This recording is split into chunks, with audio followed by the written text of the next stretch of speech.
Hello and welcome to MM academy. मैं हूं शशांक लखेर और इस वीडियो में हम बात करने वाले हैं बुलेट ट्रेन के बारे में। हाल ही में आपने बहुत सारे आर्टिकल्स पढ़े होंगे और बहुत सारे न्यूज़ भी सुनी होगी कि अरुणाचल प्रदेश के पास मतलब इंडियन बॉर्डर के पास आपको चाइना की बुलेट ट्रेन देखने को मिलेगी। देखो, ये तो हम बहुत पहले से न्यूज़ में सुनते आ रहे थे कि चाइना अपने बुलेट ट्रेन के प्रोजेक्ट को जो है यहाँ पे पूरा करने की तैयारी कर रहा है। ये जो प्रोजेक्ट है पूरा इंडियन बॉर्डर के पास में आपको देखने को मिलेगा। मैं पूरी बॉर्डर बोल रहा हूँ, इसका मतलब क्या है? देखो, इंडिया की सबसे बड़ी बॉर्डर आपको बांग्लादेश के साथ देखने को मिलेगी। वहीं अगर हम सेकंड नंबर पर बात करें तो उससे कम जो है हमको चाइना के साथ देखने को मिलती है। तो रिसेंटली अरुणाचल प्रदेश के पास जो है बुलेट ट्रेन का जो प्रोजेक्ट है उसको पूरा कर लिया गया है। और ये एरो आपको दिख रहा होगा, बिल्कुल अरुणाचल प्रदेश के पास से मतलब बॉर्डर के पास से जो है बुलेट ट्रेन गुजरेगी चाइना की। और भारत के लिए बहुत टेंशन की बात है। मान लो कल को चाइना अगर हम पे अटैक करता है तो चाइना बहुत सारे सोल्जर जो है अपने डिप्लॉय कर सकता है अरुणाचल प्रदेश के थ्रू। तो क्या सिर्फ अरुणाचल प्रदेश के पास में ही हमको बुलेट ट्रेन का प्रोजेक्ट देखने को मिलेगा? जी नहीं, ऐसा बिल्कुल भी नहीं है।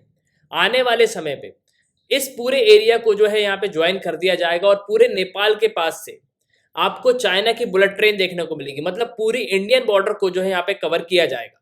जब भी दुनिया में किसी भी देश की बुलेट ट्रेन की बात होती है तो भारत की मुंबई अहमदाबाद बुलेट ट्रेन को कोई नहीं भूल सकता। और इसको हमारे प्रधानमंत्री का ड्रीम प्रोजेक्ट भी कहा जाता है। मुंबई अहमदाबाद बुलेट ट्रेन करीब 509 किलोमीटर का ये बुलेट ट्रेन होगा। आप मैप में देख सकते हो, मुंबई से लेके अहमदाबाद तक और दादर एंड नागर हवेली का करीब 2 किलोमीटर तक का जो एरिया है इसको कवर किया जाएगा। जो मेजर सिटीज है महाराष्ट्र और गुजरात की, जैसे मुंबई है, वडोदरा है, सूरत है, अहमदाबाद है, इन सबको इसमें जो है कवर किया जाना था। और पहले इसकी डेडलाइन रखी गई थी 2022, लेकिन फिर इसकी डेडलाइन बढ़ा दी गई कि 2023 तक ये प्रोजेक्ट कंप्लीट हो जाएगा। ये बात तो हो गई भारत की, लेकिन अगर हम चाइना की बात करें तो ये आर्टिकल द प्रिंट का है। China launches first electric train close to Arunachal Pradesh border in Tibet. तो चाइना का जो 435 किलोमीटर का सिचाऊ तिब्बत रेलवे प्रोजेक्ट है उसका एक छोटा सा पार्ट है लहासा और नैंगची। सो बेसिकली इस सेक्शन को जो है यहाँ पे कंप्लीट कर लिया गया है और इसको 1 जुलाई को यहाँ पे इनॉग्रेट किया जाएगा। और इस प्रोजेक्ट से भविष्य में भारत को बहुत सारे खतरे जो है हो सकते हैं। और फ्राइडे को ही चाइना ने अपनी पहली जो फुली इलेक्ट्रिफाइड बुलेट ट्रेन है उसको ऑपरेशनलाइज कर लिया है। बेसिकली जो हिमालयन रीजन है तिब्बत का, वहां पे हमको ये देखने को मिलता है। देखो, तिब्बत जो है आपको पता है चाइना ने हथिया लिया था। तिब्बत की कैपिटल है लहासा और लहासा में ही जो है ये प्रोजेक्ट हमको देखने को मिल रहा है। मतलब अब पूरी इंडिया बॉर्डर के पास आपको बुलेट ट्रेन देखने को मिलेगी और इससे अच्छा खासा इंपैक्ट जो है भारत को पड़ेगा। मान लो कल को चाइना यहाँ पे अपने सोल्जर डिप्लॉय करना चाहता है तो चाइना इजीली जो है यहाँ पे डिप्लॉय कर सकता है। आपको एक डिप्लोमेसी भी देखने को मिलेगी ना। इस डिप्लोमेसी को समझने के लिए हमको थोड़ा जूम्ड मैप में देखना होगा ना। देखो, यहाँ पे आपको 7 स्टेट देखने को मिलेंगे, मतलब जिन्हें हम 7 सिस्टर कहते हैं। नॉर्थ ईस्टर्न स्टेट है ये। और अरुणाचल प्रदेश एक बहुत बड़ी बॉर्डर शेयर करता है चाइना के साथ, मतलब क्लोजली बॉर्डर शेयर करता है। वहीं पे अगर आप देखोगे तो यहाँ पे हमको एक चिकन नेक देखने को मिलेगा।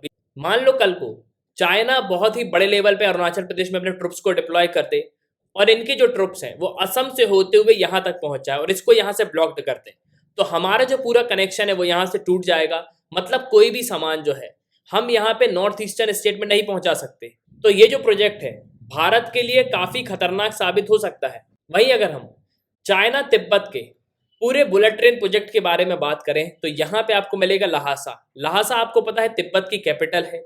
यहाँ पे आपको मिलेगा अरुणाचल प्रदेश। बिल्कुल अरुणाचल प्रदेश के पास से ये बुलेट ट्रेन का प्रोजेक्ट हमको देखने को मिल रहा है ना। देखो, यहाँ पे क्या सिर्फ इतना ही कवर किया जाएगा? जी नहीं, चाइना का एक बहुत बड़ा प्रोजेक्ट है। चाइना यहाँ पे ये चाहता है कि पूरे बॉर्डर एरिया को हम कनेक्ट कर दे बुलेट ट्रेन से, कि अगर इन फ्यूचर कल को कोई भी दिक्कत होती है तो हम जो है बुलेट ट्रेन से यहाँ पे अपने ट्रुप्स को डिप्लॉय कर सकते हैं, एम्यूनेशन भी यहाँ पे भेज सकते हैं। तो बहुत सारे बेनिफिट जो है चाइना यहाँ पे अपने देख रहा है। और 1 जुलाई को जो 435.5 किलोमीटर का लहासा नैंची सेक्शन है सिंचाऊ तिब्बत रेलवे का, इसको जो है यहाँ पे इनॉग्रेट कर दिया जाएगा।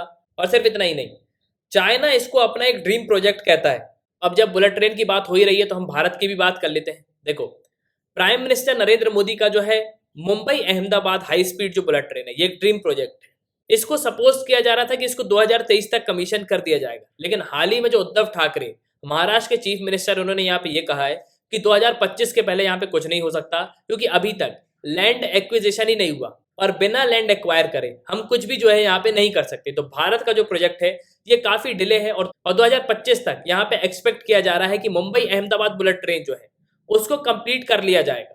अब आप यहाँ पे एक क्वेश्चन जरूर पूछ सकते हो कि सर चाइना इतना फोकस क्यों करता है बुलेट ट्रेन पे? क्योंकि रशिया में अगर हम देखेंगे तो हमको बुलेट ट्रेन देखने को नहीं मिलेगी, जापान में देखने को हमको मिलेगी, ऑस्ट्रेलिया में भी बुलेट ट्रेन उतनी नहीं चलती। जैसे हमारे यहाँ दिल्ली में, मुंबई में आपको मेट्रो देखने को मिलेगी, वैसे ही जो है बाकी देशों में भी हमको देखने को मिलती है। लेकिन चाइना यहाँ पे फोकस करता है बुलेट ट्रेन पे। देखो, आज के समय चाइना के रिलेशन जो है किसी देश से सही नहीं है। ऑस्ट्रेलिया से इनके रिलेशन बहुत खराब है, जापान से पहले ही इनके रिलेशन बहुत ज्यादा खराब है, फिलीपींस, ताइवान से इनकी बिल्कुल लड़ाई चलती है, और हाल ही में अमेरिका से भी इनके रिलेशन जो है बहुत ज्यादा खराब हो गए। और भारत और चाइना का हमको गलवान वैली कॉन्फ्लिक्ट देखने को मिला। सो प्रेजेंटली हम यहाँ पे ये कह सकते हैं कि चाइना के किसी भी देश के साथ यहाँ पे रिलेशन सही नहीं है। और हो सकता है इन फ्यूचर, मान लो कल को चाइना यहाँ पे ताइवान पे अटैक कर दे, क्योंकि बहुत सारी न्यूज आती है, बहुत सारे आर्टिकल्स आते हैं कि चाइना ने ताइवान की तरफ अपने एयरक्राफ्ट भेजे हैं, ताइवान ने उसको रिटेलिएट यहाँ पे किया है। फिलीपींस की तरफ भी जो है आपको चाइना के एयरक्राफ्ट देखने को मिलेंगे, चाइना के जो नेवल शिप्स है वो यहाँ पे चले जाते हैं, जापान की तरफ चले जाते हैं।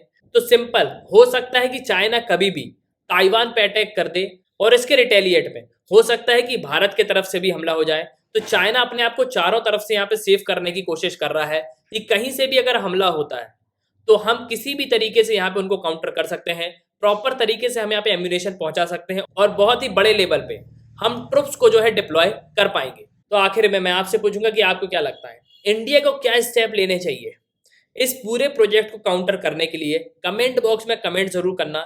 ये तंत्र इस वीडियो का सुनने के लिए बहुत बहुत धन्यवाद। जय हिंद, जय भारत।